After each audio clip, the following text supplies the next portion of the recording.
الحمدللہ رب العالمین والصلاة والسلام علی سید المرسلین۔ ناظرین کرام، آپ دیکھ رہے ہیں ہمارا سلسلہ بہار رمضان۔ شعبۃ ایمان کی حدیث میں حضرت سیدنا کعب الاحبار رضی اللہ تعالی عنہ فرماتے ہیں، بروز قیامت ایک منادی اس طرح ندا کرے گا، ہر بونے والے یعنی عمل کرنے والے کو اس کی کھیتی یعنی اس کے عمل کے مطابق اجر دیا جائے گا، سوائے قرآن والوں یعنی کہ عالم قرآن اور روزہ دار کہ انہیں بے حد و بے حساب اجر دیا جائے۔ ناظرین کرام، جیسا کہ ابھی ہم نے حدیث مبارکہ میں سنا ہے کہ روز قیامت روزے داروں کو بے حساب اجر دیا جائے گا۔ ناظرین کرام، آج کے ہمارے سلسلے کا موضوع روزے کے فضائل کے متعلق ہے۔ روزے کی جزا کیا ہے اور روزے کا خصوصی انعام کن لوگوں کے لیے، جنتی دروازہ قیامت کے دن کن لوگوں کے لیے کھولا جائے گا، لوگوں کے سابقہ گناہوں کا کفارہ کیا ہے، 70 سال سے جہنم سے دور ایک روزے کی فضیلت کیا ہے، سرخ یاقوت کے مکان کن لوگوں کے ہوں گے، جسم کی زکوٰۃ کیا ہے، کن لوگوں کا سونا بھی عبادت ہے، کن لوگوں کے اعضاء تسبیح کرتے ہیں، جنتی پھل کن کے لیے ہوگا۔ ناظرین کرام، آج ہم ان کے بارے میں سنیں۔ آئیے بڑھتے ہیں حضرت علامہ مولانا محمد سفیان عطاری المدنی سلمہ الباری کی طرف، ان سے ان کے بارے میں سنتے ہیں۔ نحمدہ ونصلی ونسلم علی رسولہ الکریم، اما بعد فاعوذ باللہ من الشیطان الرجیم، بسم اللہ الرحمن الرحیم۔ قال اللہ تبارک و تعالی فی القرآن العظیم، فمن شہد منکم الشہر فلیصم، صدق اللہ مولانا العظیم۔ وقال فی شان حبیبہ الکریم، ان اللہ وملائکتہ یصلون علی النبی یا ایھا الذین آمنوا صلوا علیہ وسلموا تسلیما۔ درود پاک، الصلاۃ والسلام علیک یا سیدی یا رسول اللہ وعلی آلک و اصحابک یا سیدی یا حبیب اللہ۔ حمد و صلاۃ کے بعد عزیزان گرامی، آج ایک بار پھر ہم کچھ روزے کے متعلق جانیں گے کہ روزے کے فضائل کیا ہیں، جو ہم روزہ رکھتے ہیں، یہ جو عبادت ہم کرتے ہیں، یہ روزہ رکھنے کی فضیلت کیا کیا ہے۔ سبحان اللہ۔ آج چند احادیث طیبہ ہم روزے کی فضیلت کے بارے میں سنیں گے، انشاءاللہ یہ احادیث اور یہ فضائل سن کر خود بخود ہمارا جی چاہے گا کہ ہم بڑھ چڑھ کے روزہ رکھیں اور دوسروں کو بھی روزہ رکھنے کی دعوت دیں، کیونکہ فضائل ہی اتنے پیارے ہیں۔ بخاری شریف کی حدیث مبارکہ ہے، میرے آقا دو عالم کے داتا مکی مدنی مصطفیٰ صلی اللہ علیہ وسلم نے ارشاد فرمایا، بے شک جنت میں ایک دروازہ ہے جس کا نام ریان ہے، اس سے قیامت کے دن روزہ دار ہی گزریں گے، ان کے علاوہ اور کوئی نہ ہوگا۔ کہا جائے گا روزے دار کہاں ہیں؟ بس یہ لوگ کھڑے ہوں گے، ان کے علاوہ اور کوئی اس دروازے سے داخل نہ ہوگا۔ جب روزہ دار داخل ہو جائیں گے، ریان نامی دروازہ بند کر دیا جائے۔ سبحان اللہ، کیا شان ہے روزہ دار کی کہ جنت میں ان کے لیے ایک خاص دروازہ ہے، ریان نامی دروازہ ہے، سے روزہ دار داخل ہوگا اور داخل ہو کر جنت میں جائے گا۔ تو جب روزہ دار جنتی دروازے سے داخل ہو جائے گا تو پھر پکی بات ہے کہ وہ جنتی ہی ہوگا، وہ جہنم میں کیسے جائے گا؟ جنت کا یہ اصول ہے کہ جو جنت میں چلا جائے گا پھر کبھی اس کو جنت سے باہر نکالا نہیں جائے گا۔ تو یہ روزہ دار کی شان ہے۔ آئیے ایک اور حدیث پاک سنتے ہیں، صحیح ابن حبان میں ہے، میرے آقا دو عالم کے داتا مکی مدنی مصطفیٰ صلی اللہ علیہ وسلم نے فرمایا، جس نے رمضان کا روزہ رکھا اور اس کی حدود کو پہچانا اور جس چیز سے بچنا چاہیے تھا اس چیز سے بچا، تو جو کچھ گناہ پہلے کر چکا اس سب کا کفارہ ہو گیا۔ سبحان اللہ، کیا شان ہے۔ روزہ دار روزہ رکھتا ہے اور اللہ کی حدود کو پہچانتا ہے، مطلب یہ کہ روزہ رکھ کر کھانے سے باز رہتا ہے، پینے سے باز رہتا ہے، جماع سے باز رہتا ہے، اس طرح کے معاملات سے باز رہتا ہے، تو پھر اس کے سابقہ گناہ معاف کر دیے جاتے ہیں۔ حدیث پاک سنتے ہیں، بخاری شریف کی حدیث شریف ہے، میرے آقا دو عالم کے داتا صلی اللہ علیہ وسلم نے ارشاد فرمایا، جس نے اللہ عز و جل کی راہ میں ایک دن کا روزہ رکھا، اللہ عز و جل اس کے چہرے کو جہنم سے 70 سال کی مسافت دور کر دے گا۔ سبحان اللہ، کیا شان ہے روزے کی، کیا شان ہے روزہ دار کی۔ ایک روزہ رکھے گا تو 70 سال کی راہ وہ جہنم سے دور ہو جائے گا۔ تو جس کو جہنم سے اتنی دوری مل جائے گی تو وہ جہنم میں کیسے جائے گا؟ اللہ تعالیٰ نے اس کو بخشنا ہی ہے، وہ رب کے کرم سے بخشا جائے گا۔ آئیے ایک اور حدیث پاک سنتے ہیں، مسند ابو یعلا کی حدیث ہے۔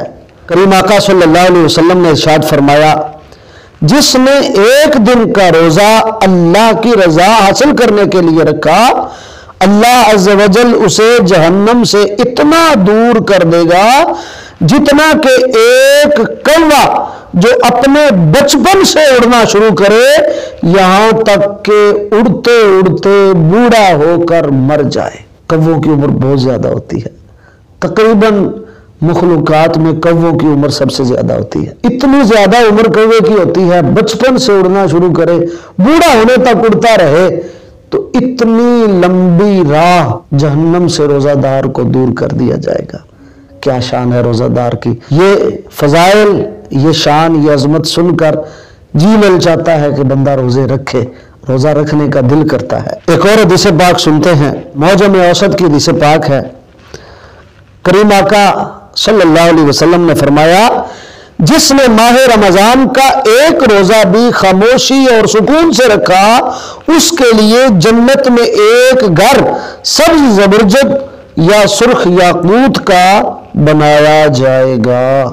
سبحان اللہ، سبحان اللہ۔ ایک روزہ اللہ تبارک و تعالیٰ کی رضا کے لیے رکھنا، خاموشی اور سکون سے رکھنا، اس کا کیا مطلب ہے؟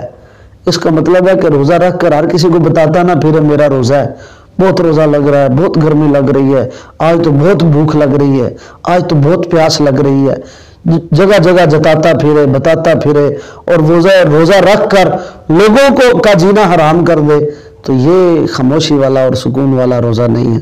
روزہ رکھے تو صبر کرے، خاموشی اختیار کرے، سکون اختیار کرے، صبر کے ساتھ افطار تک پہنچائے، تو اس کے لیے کتنی بڑی فضیلت ہے، کتنی اس کی شان ہے۔ سبحان اللہ۔ آئیے ابن ماجہ شریف کی ایک حدیث پاک سنتے ہیں۔ لجپال آقا صلی اللہ تعالی علیہ وآلہ وسلم نے ارشاد فرمایا، ہر شے کے لیے زکوٰۃ ہے اور جسم کی زکوٰۃ روزہ ہے، اور روزہ آدھا صبر ہے، یعنی جو بندہ روزہ رکھتا ہے وہ آدھا صابر ہے۔ جتنے بھی صبر کے مواقع ہیں ان میں سے آدھا روزہ رکھنا ہے۔ تو روزے دار کی کیا شان ہے، کیا عظمت ہے، کیا مقام ہے۔ اور جسم کی گویا کہ زکوٰۃ بھی ہے روزہ۔ کئی لوگ کہتے ہیں نا روزہ رکھیں گے بیمار ہو جائیں گے، بڑی ویکنس ہو جائے گی، کمزور ہو جائیں گے، تو یہ بس کہنے کی باتیں ہیں۔ بہت سارے بیماروں کو دیکھا، روزہ رکھتے ہیں تو صحت مند ہو جاتے ہیں، روزہ رکھتے ہیں تو بیماریاں ختم ہو جاتی ہیں۔ تو کیوں نہ ہو، جب طرح طرح کے کھانے ایسے کھائے گا جس سے بیمار ہوگا، تو روزہ رکھ کر ان کھانوں سے باز رہے گا، پرہیز رہے گا، تو صحت آٹومیٹکلی آئے گی۔ تو روزہ رکھنا چاہیے، روزہ رکھنے سے بڑے فوائد حاصل ہوتے ہیں۔ شعب الایمان کی ایک حدیث پاک سنتے ہیں۔ صدیق اکبر کے آقا، فاروق اعظم کے مولا، عثمان غنی کے ملجا، حیدر کرار کے ماوا، حسنین کے نانا، زہرا کے بابا صلی اللہ علیہ وسلم نے ارشاد فرمایا، روزہ دار کا سو جانا بھی عبادت ہے اور اس کی خاموشی تسبیح کرنا ہے اور اس کی دعا قبول ہے اور اس کا عمل بھی مقبول ہے۔ کیا شان ہے روزہ دار کی، سوئے تو عبادت، خاموشی ہے تو تسبیح لکھی جا رہی ہے، اور روزہ دار کے لیے اس کی دعائیں قبول ہوتی ہیں، اس کے اعمال بھی قبول ہوتے ہیں۔ سبحان اللہ۔ آئیے مزید سنتے ہیں۔ جو بندہ روزے کی حالت میں صبح کرتا ہے اس کے لیے آسمان کے دروازے کھول دیے جاتے ہیں اور اس کے اعضاء تسبیح کرتے ہیں، اور آسمان دنیا پر رہنے والے فرشتے اس کے لیے سورج غروب ہونے تک دعائے مغفرت کرتے رہتے ہیں۔ اگر وہ ایک یا دو رکعتیں پڑھتا ہے تو یہ آسمانوں میں اس کے لیے نور بن جاتی ہیں، اور حور عین یعنی موٹی آنکھوں والی حوریں، حوروں میں سے بعض حوریں جو اس کی بیویاں ہیں وہ کہتی ہیں اے اللہ تو اس کو ہمارے پاس بھیج دے، ہم اس کے دیدار کی بہت زیادہ مشتاق ہیں۔ سبحان اللہ۔